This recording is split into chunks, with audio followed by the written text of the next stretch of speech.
이제 네. 광복절 그 맞아요. 취재 네. 오후에 가서 그렇게 네. 고생하시고 제가 진짜 의원님이 고생하셨죠. 두 분 다 너무 고생하셨어요. 좀 네. 날도 덥고 정말 더웠습니다. 네. 아니 음. 이 광복절을 제대로 했다면 두 분께서 이런 고생을 안 그렇죠. 하셨을 거 아닙니까? 네, 네, 네. 원래대로라면. 맞아요. 근데 이 고생을 이렇게 할 수밖에 없는 상황, 이 너무 힘이 든다. 국민의 한 사람으로서. 네. 일단 어제 그 갔다 오신 광복회와 함께한 광복절 기념식 현장 분위기가 어땠는지 말씀해 네. 주실 수 있어요? 광복회 간 건 네, 우리 네. 장군님이 갔다 오신 네. 거고 네. 저는 이제 그 뒤에 시민사회 가는 걸 갔다 그렇죠. 왔는데 오후에 같이 갔었고요. 네, 맞습니다. 오전에 10시에 광복회가 김구 기념관에서 있었는데 아주 그 열기가 뜨거웠습니다. 한 300석 정도 돼 한 2천여 명이 오셔서 많이 다 안에 오셨더라고요. 들어가기도 어려웠고요. 또 너무 정치적인 색채를 뺀다고 이제 야당 의원들도 100여 분 갔는데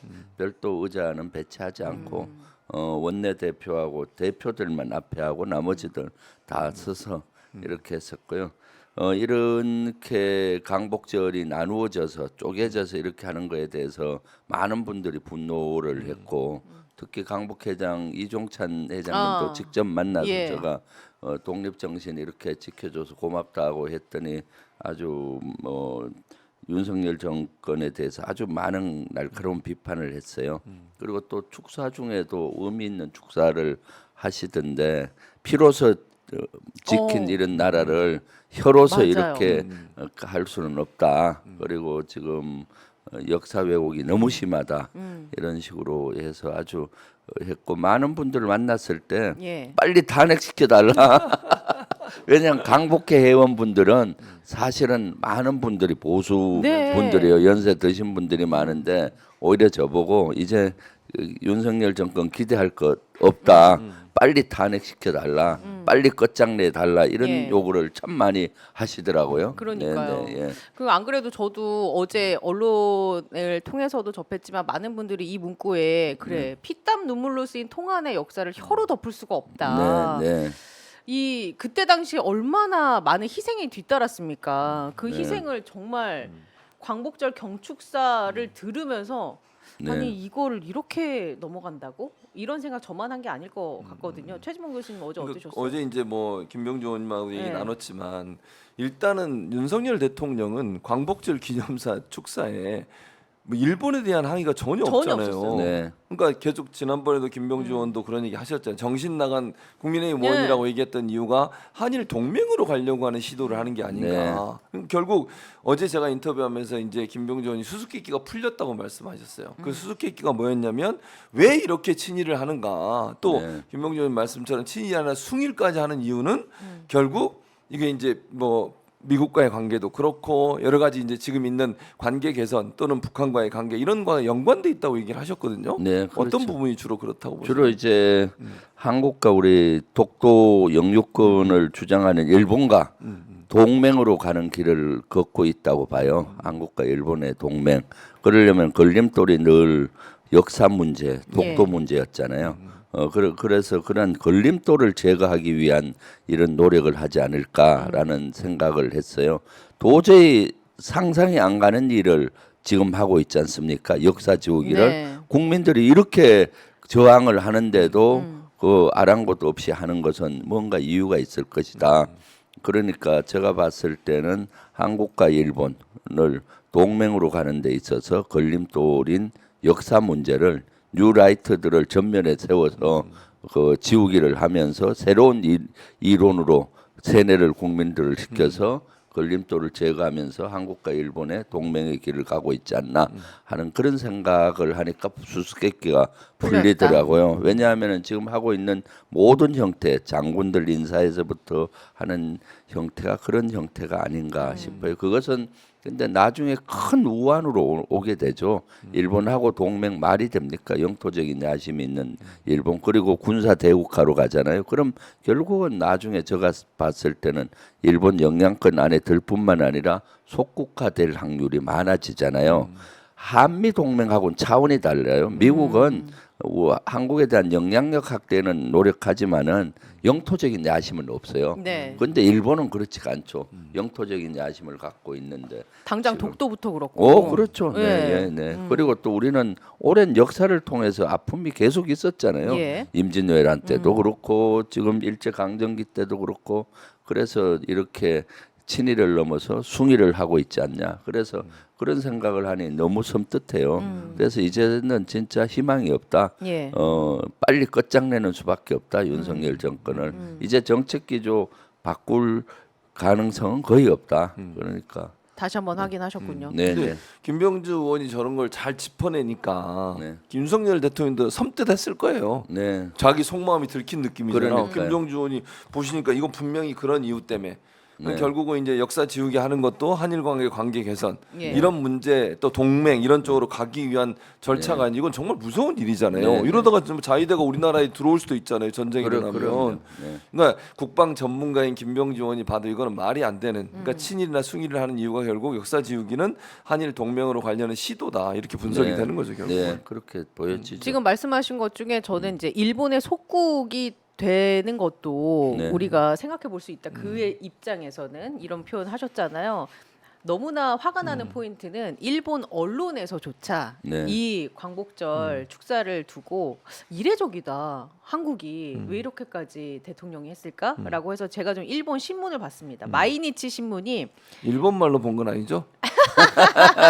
요새는 번역기가 잘 나와 있어요. 예. 마이니치 신문이 한국 대통령 연설에는 일본 비판이 없어라는 제목으로 기사를 실으면서 보통은 역사 문제를 둘러싼 대일 비판을 담는 사례가 여태까지는 있었지만 요번에는 일본에 대한 비판이 전무했다. 그러면서 광복절 연설에서 일본과 관련된 생각을 언급하지 않은 게 굉장히 이례적이다라는 평가를 했고요. 니혼게이자 이 신문 여기에서도 일본의 식민 지배로부터 해방을 기념하는 광복절 행사 연설에서 역사 문제에 대해 직접 언급하지 않았다 이런 표현했고요. 산케이 신문 연설 대부분을 통일 문제에 할애해서 대일 문제에 대한 구체적인 언급은 없었다면서 이례적이다. 그러니까 일본 언론에서조차 우리나라 대통령의 경축사를 왜 이러는 거지? 얘네들이 약간 이런 입장으로 지금 전달하고 있는 것 같아서 그렇죠. 너무 자존심이 상해요, 사실. 그럼요. 예. 저는 어제 기념사를 보면서 이것이 광복절 경축사인가? 예. 이것은 6.25 기념사 같이 느껴졌어요. 오히려 네, 6.25 기념사면 뭐겠습니까? 지금 남북 분단된 이 현실을 얘기하면서 통일을 해야 되고 그럼 북한의 뭐 이런 것들 북한 얘기만 예. 나왔잖아요. 네. 광복절 경축사는 일단 36년 동안 일제 강점기 때 일제의 만행, 그다음 일제의 여러 가지 이러한 것들을 규탄하고 또 사죄도 요구하고 예. 그런 것들이 먼저 시작이 돼야 되는데 일제의 이런 만행이라든가 이런 것들은 전혀 언급이 없고 맞아요. 그러면서도 이러한 어려움 속에서도 우리 독립 영웅들의 영웅적인 활동 이런 것들을 찬양하고 네. 또 유가족들의 이러한 것들을 위로하고 그래서 앞으로 우리가 나아가는 방향을 제시하는 것이 경축사의 기본인데 기본이 다 빠졌잖아요. 일본에 대한 침탈을 했을 때에 그 인권을 유린하고 우리 주권을 유린하고 수탈했던 이런 역사는 전혀 얘기하지도 않고 또 사과 요구도 하지도 예. 않고 그리고 독립 영웅들의 그 목숨 바쳐 일한 그 싸운 그러한 것들도 얘기하지 않고 그냥 뭐 그런 걸 한두 번 언급하고 그냥 오로지 북한 문제에 대해서 이렇게 전착돼서 하는 것들은 아주 잘못됐고요. 그리고 저는 경축사를 보면서 대통령의 자격이 없다라고 보여요. 경축사에서는 대통령의 가장 큰 임무는 국민 통합입니다. 예. 국민을 통합하고 해야 되는데 여기서는 국민 분열을 맞습니다. 하는 메시지가 다잖아요. 예. 그리고 보십시오. 뭐 반자유주의 세력이니 반통일 세력이니 사이비니 가짜 뉴스니 뭐 그렇게 하면서 자신을 비판하는 모든 세력을 싸잡아서 제가 봤을 때는 사이비고 가짜 뉴스를로 선동하는 세력이고 반자유 세력이고 반통일 세력이다. 이렇게 매도해버리고 갈라치기를 하잖아요. 이것은 대통령의 자격이 없다.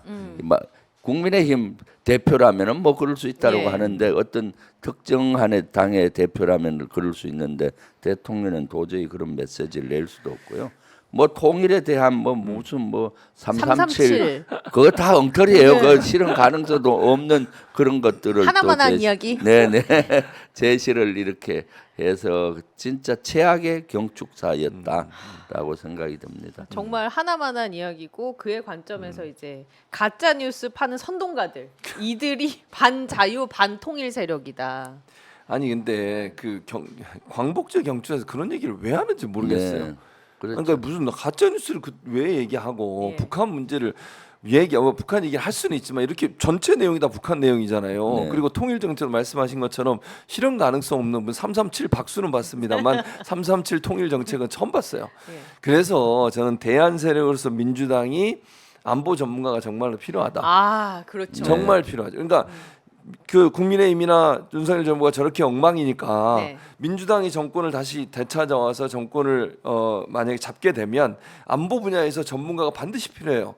그런 사람이 최고위원회에 들어가서 그 역할을 해줘야 되고 예. 뭐 이재명 대표가 이제 대표가 되시기 확실하니까 거의 그런 호흡을 잘 맞추는 게 필요하니까 그래서 1번 김병준 거예요. 그래서 민주당에 1번 누가 있다? 김병주, 1번 김병주, 1번밖에 없어 1번. 민주당은 항상 1번이지. 이런 시점에 누가 있다? 김병주, 김병주 안보 전문가 아, 김병주. 이렇게 새벽까지 오셔갖고 네. 너무 아니 감사합니다. 무슨 말씀?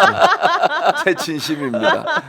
김병주. 그래서 최고위원회 들어가야 돼요. 아 정말 왜냐하면 이번에 최고위원들은 대권 앞두고서 네. 진용을 차리는 그런 자리라고 생각이 들거든요. 왜냐하면 최고위원 임기가 2년인데 2년 지나고 이제 본격적으로 대선이에요. 그럼요. 그 어떤 판을 깔고 계획을 수립하는 일에 김병주 의원이 반드시 옆에 있어야 된다. 네. 안보 공백을 불안하게 느끼시는 분들도 있을 거고 윤석열 대통령이 이렇게 하면 할수록 아니 어떻게 가겠다는 거예요 도대체 방향이 안 서니까 그럴 때 중심을 잡아줄 수 있는 그렇죠. 거는 김병주다. 김병주. 1번이다. 네. 그리고 민주당은 항상 1번이에요. 그렇죠. 예. 윤석열의 속마음이나 지금 국민의힘 윤석열 정권이 뭘 추구하는지 그런 것들을 꿰뚫어보고 그것을 각자 이렇게 이슈별로 이렇게 딱 그 격파할 수 있는 사람 김병주밖에 없다. 네. 김병주다. 아 그러니까요. 민주당 1번이지. 맞습니다. 네. 네.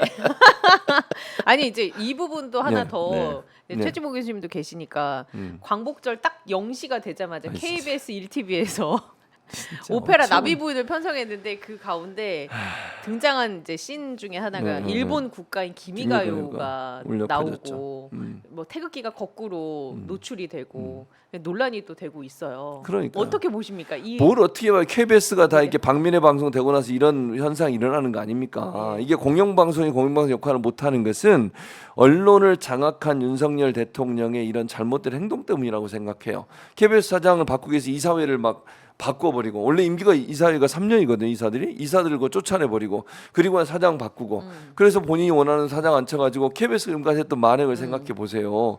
이미 세월호 관련된 다큐멘터리 준비 다 하고 있었는데 예. 그거 거의 80% 마무리된 걸 못하게 막아버렸죠. 지난번에 세월호 10주기 기념식 때. 그리고 나서 지금 말씀하신 것처럼 태극기도 잘못 그려가지고 반대로 네네. 이 건강감리가 거꾸로. 반대로 되게 만들어버리고 그리고 지금 아니 다른 날도 아니고 김미가요가 광복절 날 0시 방송에 네. 김미가요가 나오게 하는 이게 지금 그러니 친일 숭일 얘기가 나오는 거예요. 그때 딱 해주실 말씀이 있어요. 네. 그때 시원하게 해주실 말씀. 그렇죠. 그 정신 나가. 정신 나가 그 얘기가 듣고 싶었어요. 아니 의원님. 실제 정신 나간 국민의힘 그때 언급한 네. 것이 한국과 일본의 동맹을 네. 그 말도 안 되는 동맹을 표현했기 때문에 정신 나갔다고 제가 혼쭐을 냈는데 아직도 정신이 안 돌아왔어요. 보십시오. 지금 광복절을 이렇게 두 쪽 네. 내죠. 기미가요 이런데 사회 곳곳에서 친일을 넘어서 숭일 정책이 스며들고 있어요. 그리고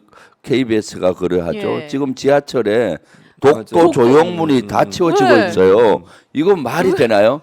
그동안 수년 동안 아무 문제 없이 잘 있었는데 갑자기 뭐 안전상의 다른 이유로. 데로 옮긴 것도 아니고 그러니까 이러한 그 윤석열 정권은 뉴라이트를 전면에 세우고 또 사회 곳곳에서 일제와 한거했던 우리의 역사 문제 지우기 그다음에 이제 독도 문제 이런 거조차도 지금 막 하고 있으니 지금 사회가 진짜 거꾸로 가도 국가가 한참 거꾸로 가고 있어서 진짜 분노 게이지가 너무 올라가고 있지 않습니까?